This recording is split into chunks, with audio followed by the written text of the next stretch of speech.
Good morning, students. Let us continue with the chapter number 3, from hunter gatherer to farmers. Today's topic is beginning of a settled life and early villagers. Okay, now शुरू करें. Leading a settled life. The beginning of agriculture affected human life in many ways. People who grew crops had to stay in the same place for a long time. Means agriculture ने क्या किया था, human life को बहुत ज़्यादा affect किया. जो लोग क्रॉप्स ग्रो करते थे वो लंबे समय तक एक ही प्लेस पर स्टे करते थे. This was so because burying a seed in the soil took some time to grow and ripen.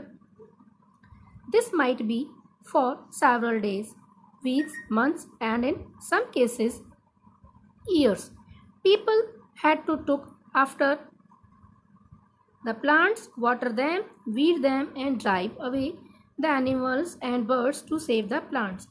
अब लोग जब ग्रो करते थे, क्रॉप्स को सीड डालते थे सॉइल में, तो उसमें काफ़ी टाइम लगता था. कभी कुछ दिन, महीने और कुछ साल भी कई बार लग जाते थे किसी क्रॉप में. तब तक लोगों को क्या करना होता था, अपनी क्रॉप को लुक आफ्टर करना होता था बर्ड से, एनिमल से. All these things forced the Neolithic people to give up a nomadic life and led a settled life. They now built mud houses with thatched roofs and began to live in the groups in small villages. और इससे क्या हुआ, जब उनको settle life मिल गई तो उन्होंने छोटे छोटे गांव बनाने शुरू कर दिए जिनमें मड हाउस बनाकर वो रहते थे, और जो उनकी रूफ होती थी वो थैच यानी घास फूस की बनी होती थी. नाउ हाउसेज कैसे थे? The homes of neolithic farmers were much larger and sturdier than the skin covered huts of their mesolithic ancestors.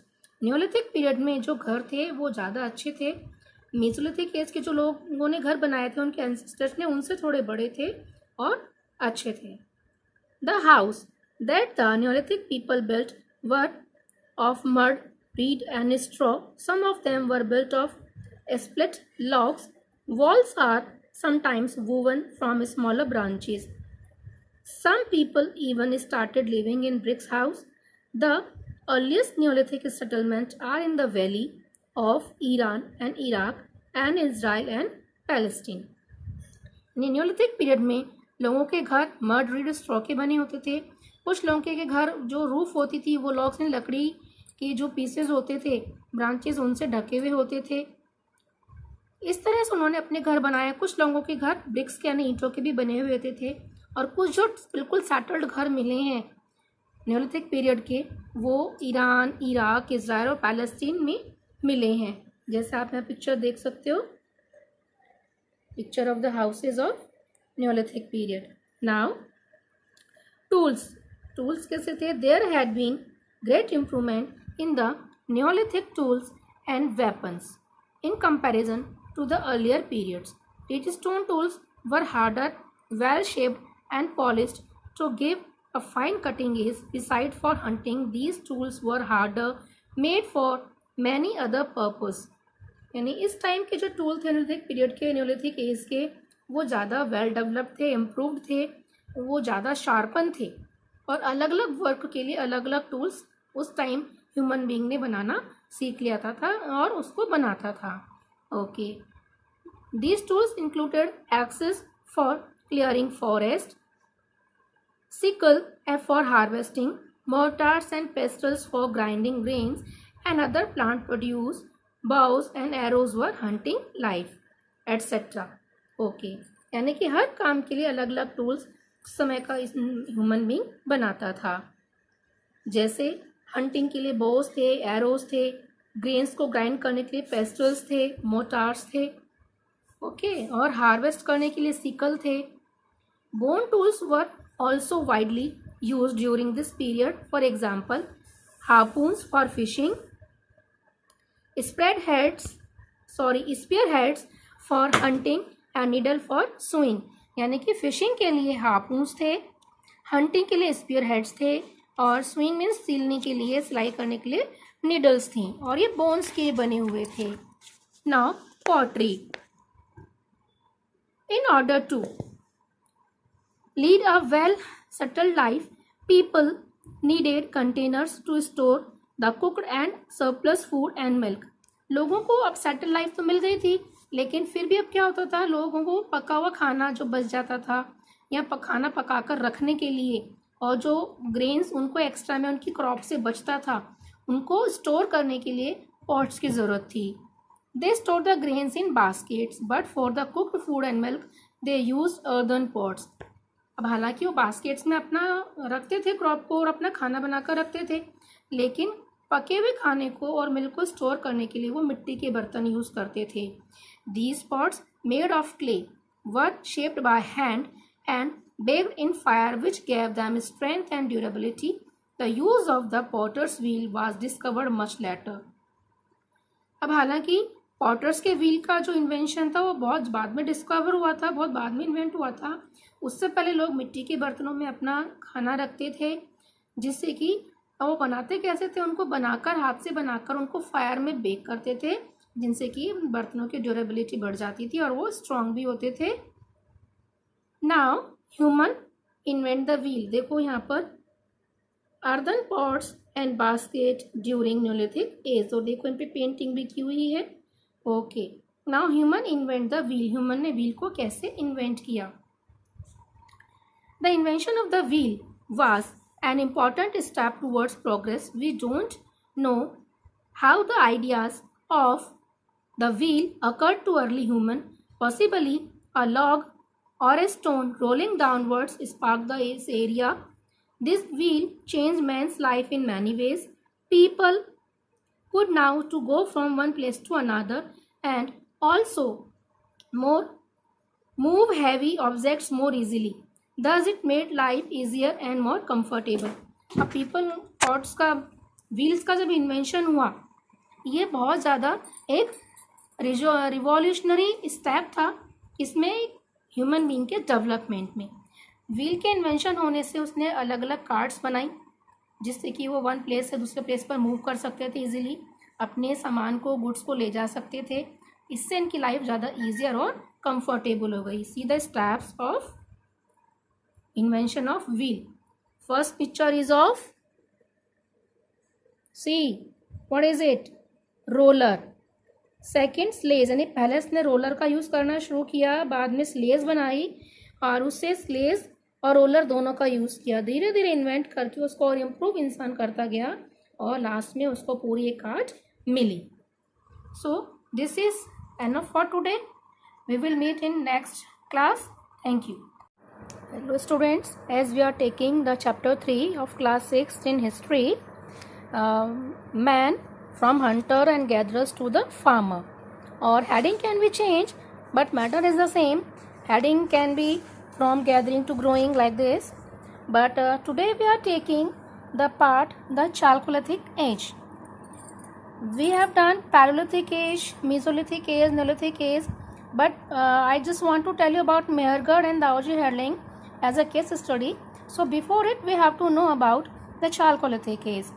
Here we can see about 4000 BC, there began the Chalcolithic age. Man had discovered copper too, so he began to use copper along with the stone. Because of this, the age is called the Stone Copper age.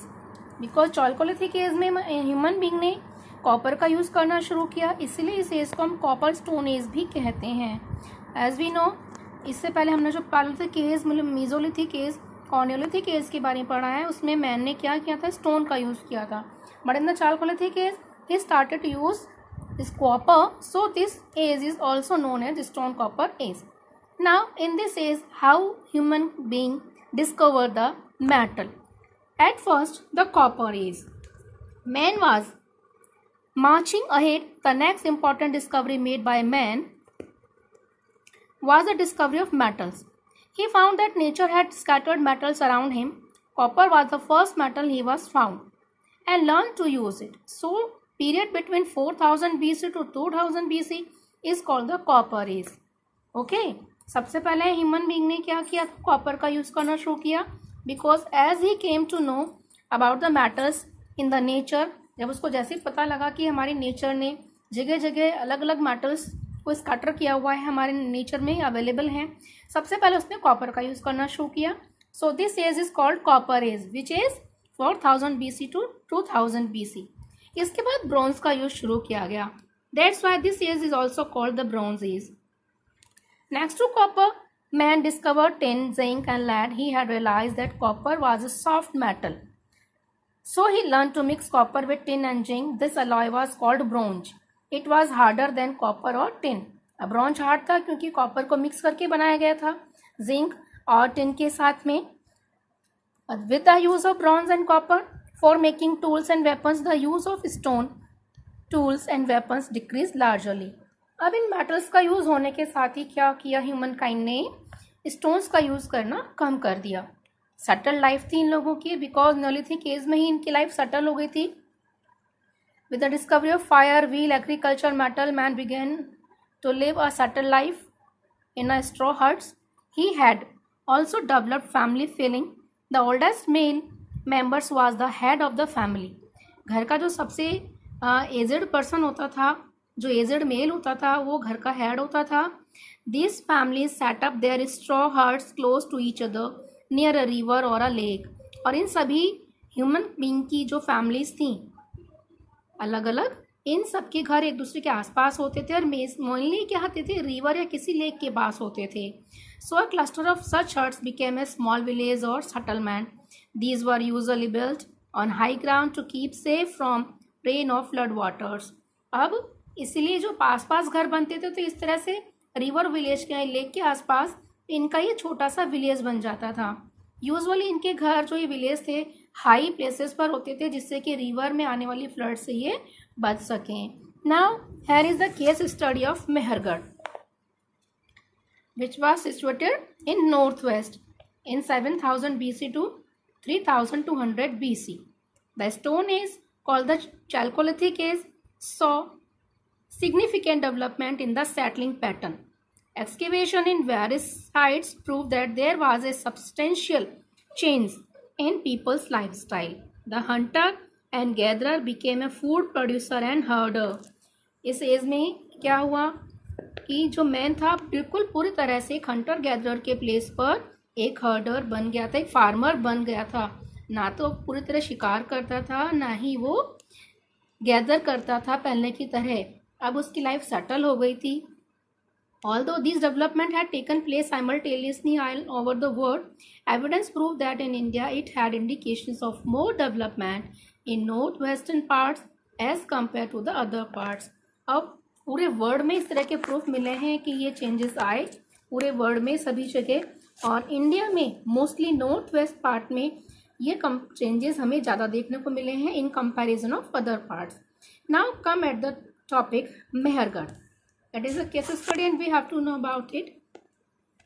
The archaeological site of Mehergarh consists of a number of low mounds in the Kachi plain close to the mouth of Bolan Pass. Actually Bolan pass के पास काची planes हैं जो fertile plain है जो पाकिस्तान में है.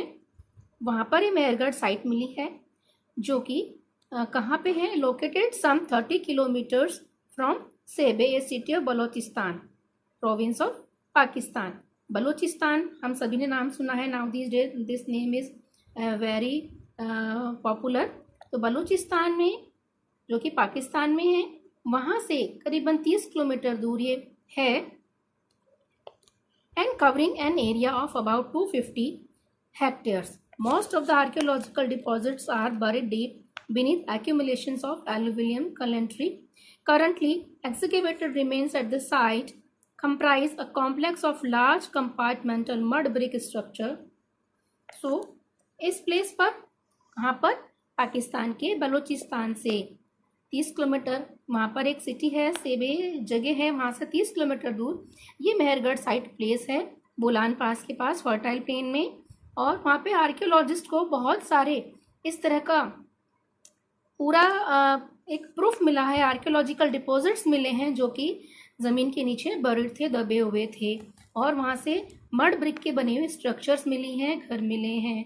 The earliest neolithic evidence for occupation at the site has been identified as mount MR3, जो कि 6500 BC से लेकर 5000 BC का है। देखिए यहाँ पर ये पिक्चर आप देख सकते हो, मेहरगढ़ ब्यूराला है। Mehrgarh is one of the earliest site with evidence of farming wheat and barley and herding cattle, sheep and goats। Mehrgarh में इस तरह के प्रूफ भी मिले हैं और जिससे कि पता लगता है कि वहाँ के लोग वीट और बार्ले को ग्रो करते थे, फार्मिंग करते थे और शीप को, गॉट को, इस तरह के एनिमल्स को, कैटल्स को वो पालते थे। So now again when a person died, his relatives and friends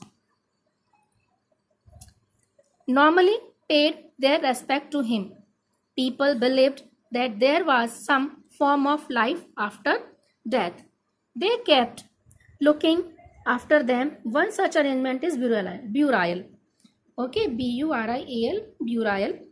अब मेहरगढ़ के जो लोग थे उनका विश्वास था कि मरने के बाद भी जीवन होता है। तो वो क्या करते थे कि जब भी कोई पर्सन की डेथ हो जाती थी उसको मिट्टी में दबाते थे और पूरा बड़ा एरिया कवर करते थे, जिसमें उसकी डेड बॉडी के साथ वो खाने पीने का सभी सामान भी रखते थे, क्योंकि उनको लगता था कि मरने के बाद भी इंसान जीवित होता है और उसको इन सभी चीज़ों की ज़रूरत पड़ती है। तो उसकी नीड से रिलेटेड जो भी सामान होता था वो उसके साथ रखते थे। There are several burial sites that have been found at Mehergarh. Evidences reveals that in one instance gods were buried along with the dead persons. Probably this was meant to serve as food in the next world. Evidence of settlements have been found from the northeastern states in the Garo Hills. North east के जो states हैं हमारे, north east में कौन से states आएंगे? तो वहाँ पर गारो हिल्स में many sites in places such as Selbagiri, Thebonggiri, Mismagiri and Rongram Alagiri have yielded material remains of the Stone Age. And in places पर स्टोन एज के हमको क्या मिले हैं? रिमेन्स, अवशेष मिले हैं। इसके अलावा इम्पोर्टेंट साइट्स और कौन कौन सी हैं नॉर्थ ईस्ट की? मेहरगढ़ तो नॉर्थ वेस्ट का है। अब नॉर्थ ईस्ट में कौन सा? एक तो दाऊजी हेडलिंग है और एक कौन सा है? SARUTARU, सारू तरु। दाऊजी हेडलिंग भी क्या है? ब्रह्मपुत्र वैली के पास में खचार हिल्स पर ये सिचुएटेड है।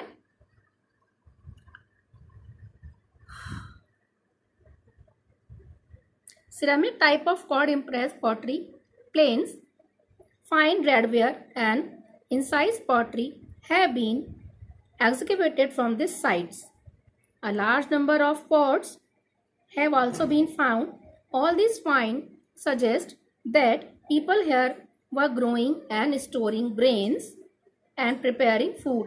जितने भी यहाँ पर हमको आर्कियोलॉजिकल साइट्स मिली हैं, जो रिमेन्स मिले हैं, अवशेष मिले हैं, उन सभी को देखकर ये पता लगता है कि यहाँ के लोग भी क्या करते थे?